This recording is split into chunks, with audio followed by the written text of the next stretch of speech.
Kayeng Kashri Meghalaya High Court kalapha da ka notice siya ka Northeastern Hill University bat kiway kinong siya mudui.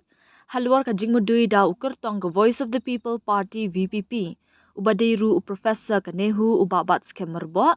Ubalapan ni ka jing pentik na ya ka kamba utray bat ka no objection certificate. Nakabenta banyak konyak election shiteng samoy jong ka shulong luk sabha kabanwan. Kani kalawan long ru hadien ba u Dr. Bat Skemerbo ulapan ni kajingbet na Nehu hadien kajing syakjit ban long ukertong ka VPP ha kani ki election ka banwan Henry ya kaba ki bor penyat ka skul ba Nehu kimpat syamla ai satya ya ka jubab kat hadu menta. Halor kani ka yeng kashri u Justice HS Thank you ha ka arpway trik jembang kalapha notice syak Nehu halor kani kamukod duma bala mudui da uni ukertong ka VPP. US Sen unong ya san an ula danha yeng kashri bat pedang ya ka notice na kabenta kinong syak mudui baro bat ulapan por shitayo banyo ya kajing betha kumta omdan kamsyu bandang pha notice ong ka hukum hababu ban syong bishar ya kani kamukod duma ha ka south rik jelio arta arpnrio.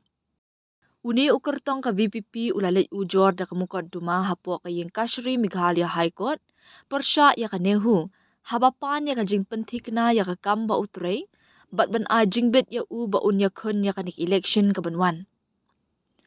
Kani ka shulong lok sabha seat kala thli hadin ka jingklat no UMP jongka u Dr. Ricky A.J. Singkan. Ha ka jing mudui u Dr. Batskem ula ong bahadin ka jing syakjit kum ukertong ula IT yak application ha ka santrik leber arta apnrio sya u Pro Vice Chancellor Nehu bapan jingben banyak kun yak election. Hadien kani ula ai biangsa ka way ka application ha u Vice Chancellor ha ka shipho trik yayong arta apnrio ka bakar pat ban ai NOC ba unla ban terway la di kum ukertong. Hadien ka jingyo jubab ula pha biang ya ka shithi pen ken mau ha ka arpenyo trik yayong arta apnrio.